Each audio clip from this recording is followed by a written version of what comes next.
Thank you, Honorable Jones. So now we are dealing with Tanzanian cases. The case Livinus Manyuka against the United People of Tanzania. Case number 020-2015. The applicant is represented, but not the pronunciation. Thank you, Honorable Jones. Okay, thank you. But the judgment will be read by Justice Shabika Benson. Okay, can the lawyer introduce themselves? Good morning, Mr. President, Honorable Justices. Holding brief for counsel to the applicant to the East African Society, and my François Godreau of the Bar Association, accompanied by my colleague, Mr. Nelson Deki of the Tanzania House. This is the next one. Merci, Monsieur le Président. The court composed of Sylvain Auré, President, Benkyuko, Vice President, Rafa Benachur, Angelo Matuse, Suzanne Menge, Marie-Thérèse Mokamulisa, Josiane Shizumila, Shafika Ben-Saula, Blaise Chikaya, Stella Alukam, judges, and Rugaino, registrar. In accordance with Article 22 of the Protocol to the African Charter on Human and People's Rights on the establishment of an African Court on Human and People's Rights, hereinafter referred to as the Protocol, and Rule 8, Sub 2 of the Rules of Court, hereinafter referred to as the Rules, Justice Imani Aboud, member of the Court and a national of Tanzania, did not hear the application. In the matter of Livinus Dodi Manyuka, represented by William Ernest Kivuyu, East African Law Society, versus United Republic of Tanzania, represented by Dr. Clement Mashamba, Solicitor General, Attorney General's Chambers, Ms. Sarah Mwai-Popo, Director of Constitutional Affairs and Human Rights, Attorney General's Chambers, Mr. Baraka Luvanda, Ambassador, Director of Legal Unit, Minister of Foreign Affairs and International Cooperation, Ms. Kazori Sarakikia, Assistant Director, Human Rights, Principal State Attorney, Attorney General Chambers, Mr. Venosa Mkuiza, Principal State Attorney, Attorney General Chambers, Mr. Elisha A. Suka, Foreign Service Officer, Legal Affairs Unit, Ministry of Foreign Affairs and International Cooperation, Mr. Mark Mulyambo, Principal State Attorney, Attorney General's Chambers, after deliberation renders the following judgment. The parties, Livinus Dodi Manyuka, hereinafter referred to as the applicant, is a national of Tanzania who at the time is filing the present application was serving a sentence of 30 years imprisonment for the offense of robbery with violence at Ukonga prison in Dar es Salaam.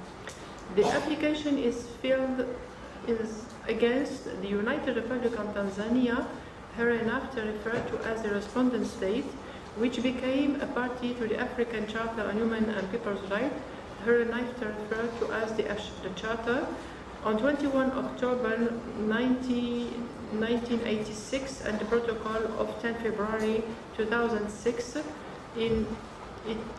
It also deposited on 29 March 2010 the declaration under Article 34 sub 6 of the Protocol, through which it accepts the jurisdiction of the Court to receive cases from individuals and non-governmental organizations.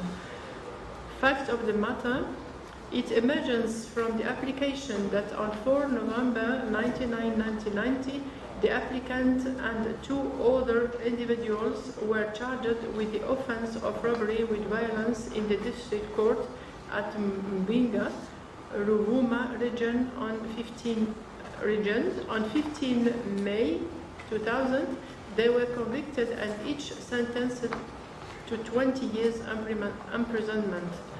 The applicant affirms that he and his co-accused person filed an appeal before the High Court at Songa on 9 August 21, 2001. The High Court upheld the conviction but quashed the district court's sentence and enhanced it to a term of 30 years imprisonment and 12 strokes of the cane. Dissatisfied with that decision, they further appealed to the Court of Appeal, which on 9 April 2003 dismissed the appeal. Alleged violations. The applicant submits that the respondent state has violated Article 2 of the Charter in that it has unlawfully imprisoned him for a non-existing offense, hence curtailing his freedom of movement, association, and of access to others' amenities of life. The applicant further submits that the respondent state's conduct is in contravention of Article 1, 7, sub 2 of the Charter and Article 13, sub 6c of the respondent state's constitution. The applicant contends that the enhancement of his sentences from 20 years to 30 years imprisonment by the High Court was an excessive order which violates his right to equality before the law as provided under Article 3 of the Charter. The applicant alleges that the respondent state has also violated Articles 4 and 5 of the Charter through the High Court judgment which ordered him to be caned 12 strokes. The applicant submits that the imposition of caning violates the right to respect, dignity and integrity for a person as protected under the Charter. The applicant also alleged that the respondent state has violated the Charter by not according him the right to legal representation. Objection to material jurisdiction. The respondent state raises 2 objections in relation to the court's material jurisdiction. Firstly, that the court is being asked to sit as a court of first instance, and secondly, that the court is being asked to assume appellate jurisdiction. In the present case, the court notes that the applicant's allegation directly relate to rights guaranteed in the Charter. The court further notes that the applicant is not asking the court to sit as a court of first instance, but rather invoking the court's jurisdiction under the Charter to determine if the conduct that he is complaining of is a violation of the Charter. The court recalls that it has consistently held that so long as the application alleges violation of rights protected in the Charter or any other international instrument to which the respondent state is a party, it possesses jurisdiction. On this point, the court recalls that in Amangei versus United Republic of Tanzania expressed itself thus: with respect to whether it is called to act as court of first instance, the court is of the view that by virtue of Article 3 of the protocol, it has material jurisdiction so long as the application alleges violation of provisions of international instruments to which the respondent state is a party.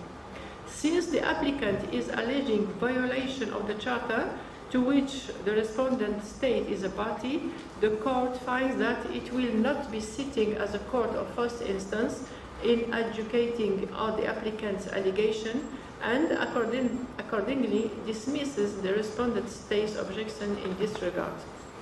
The court reiterates its position that it does not exercise appellate jurisdiction with respect to claims already examined by national courts. Nevertheless, while it does not have appellate jurisdiction in relation to domestic court, the court retains the power to assess the propriety of domestic proceedings in the light of a state's international commitments. Regarding the respondent state's objection, the court notes that the essence of the objection is that the applicant is asking the court to deliberate on matters that were already concluded by its domestic court. The court further notes that the allegations by the applicant are within the purview of its jurisdiction, given that they invoke rights protected under the Charter. As established by the court's jurisprudence, examining a state's compliance with its international obligations does not amount to the court sitting as an appellate court. The court therefore dismisses the respondent state's objection in this regard. Based on the foregoing, the court finds that it has material jurisdiction to deal with the application. Other aspect jurisdiction, the court notes that other aspects of its jurisdiction are not contested by the parties and nothing on the record indicates that the court lacks jurisdiction. The court therefore holds that it has personal jurisdiction and temporal jurisdiction, and it has territorial jurisdiction. In light of the foregoing, the court finds that it has jurisdiction to hear the application. Admissibility. Pursuant to Article 6, Sub 2 of the Protocol, the court shall rule on the admissibility of cases taking into account the provisions of the Article 556 of the Charter in terms of Rule 39 of its rules. The court shall conduct preliminary examination of the admissibility of the application in accordance with Article 50 and 56 of the Charter and Rule 40 of these rules. While some of the above conditions are not in contention between the parties, the respondent state has raised two objections in relation to the admissibility of the application. The first objection relates to the requirement of exhaustion of local remedies, and the second objection relates to whether the application was filed within a reasonable time or not. The court notes that subsequent to the applicant's conviction by the district court at Mbinga, Ruvumu region, he filed in an appeal before the High Court and subsequently before the Court of Appeal. The High Court dismissed the applicant's appeal on 9 August 2001, and the Court of Appeal also dismissed his appeal on 9 April 2003. The applicant therefore acceded the highest court in the respondent state with regard on his grievances. The court also notes that the alleged violation of his rights relate to the domestic judicial proceedings that led to his conviction and sentence. The allegations raised by the applicant therefore form part of the bundle of rights and guarantees that were related to or were the basis of his appeals, and which the domestic authorities had ample opportunity to redress, even though the applicant did not raise them explicitly. Concerning the filing of constitutional petition for violation of the applicant's right after the Court of Appeal dismissed his appeal, the court has already established that his remedy in the respondent state's judicial system is an extraordinary remedy that an applicant is not required to exhaust prior to seizing the court. Accordingly, the court finds that the applicant exhausted the local remedies as envisaged under Article 56 sub 5 of the Charter and Rule 40 sub 5 of the rules, and therefore dismisses the respondent state's objection in relation to non-exhaustion of local remedies. The court notes that Article 56 sub 6 of the Charter does not set a limit for the filing of cases before it. The court also notes that the Rule 40 sub 6 of the rules simply refers to a reasonable time from the date local remedies were exhausted or from the date set by the court as being the commencement of the time limit within which it shall be seized with the matter, without prescribing any specific period of time. As the court has held, the reasonableness of a time limit of seizure will depend on the particular circumstances, of each case and should be determined on a case-by-case basis. A non-exhaustive list of circumstances that the court has considered in determining the reasonableness of time before the filing of an application include the following: imprisonment, being lay without the benefit of legal assistance, indigence, literacy, lack of awareness of the existence of the court, intimidation and fear of reprisals, and the use of extraordinary remedies. In the present matter, the court notes that the Court of Appeal dismissed the applicant's appeal on 9 April 2003 and that the applicant filed the application on 16 September 2015.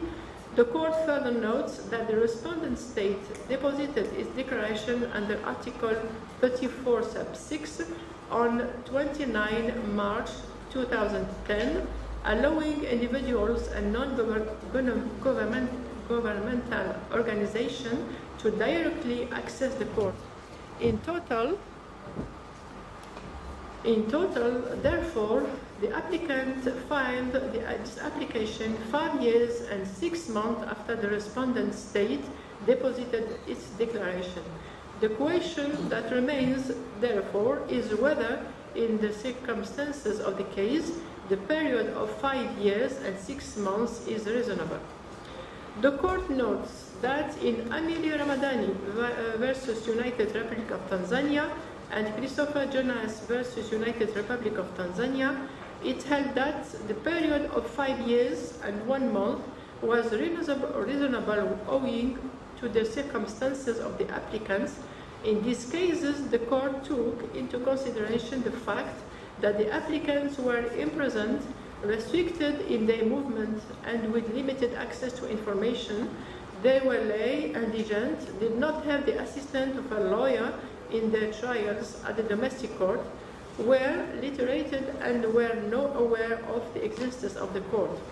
Again, in Werema, Wangoko, and another versus United Republic of Tanzania, the court decided that the applicant, having used the review procedure, were entitled to wait for the review judgment to be delivered, and that this justified the filing of their application 5 years and 5 months after exhaustion of local remedies.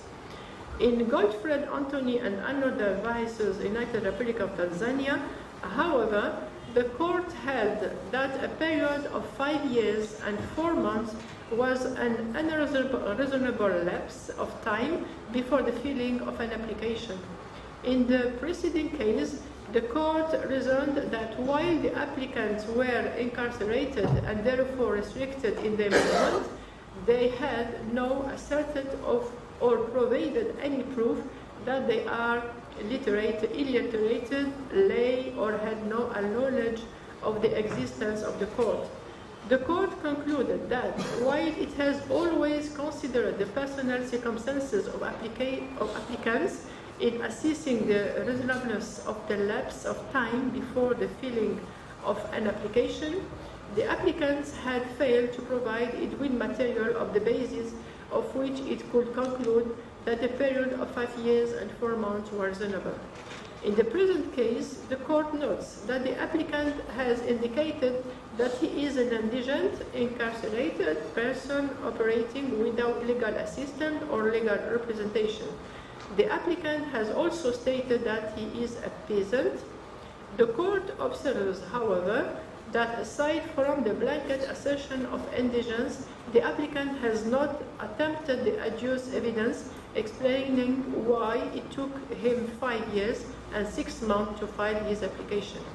The court notes that unlike the applicants in Amelia Ramadani versus United Republic of Tanzania and Christopher Jonas versus United Republic of Tanzania, the applicant in the present case had legal representation in pursuing his appeals both before the High Court and the Court of Appeal.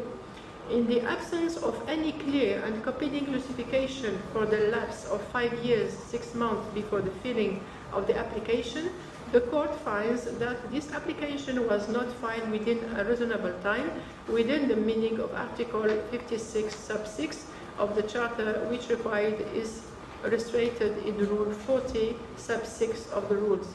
The court recalls that the conditions of admissibility under the Charter are cumulative, such that if one condition is not fulfilled, then the application becomes inadmissible. In the present case, since the application has failed to fulfill the requirement under Article 56, sub 6 of the Charter, which is restated in Rule 40, sub 6 of the rules, the court therefore finds that the application is inadmissible. For this reason, the court, unanimously on jurisdiction, dismisses the objection to its material jurisdiction, declares that it has jurisdiction, on admissibility, dismisses the objection to the admissibility of the application based on the lack of exertion of local remedies, find that the application was not filled within a reasonable time, within the meanings of Article 56, sub 6 of the Charter, declares that the application is inadmissible. On the course, order each party to pay its own cost. This judgment was signed by all the judges and doctrinal registrar, done at Zanzibar this 28th days of November in the year 2019 in English and French, the English text being authoritative. Thank you. This is the judgment of the court.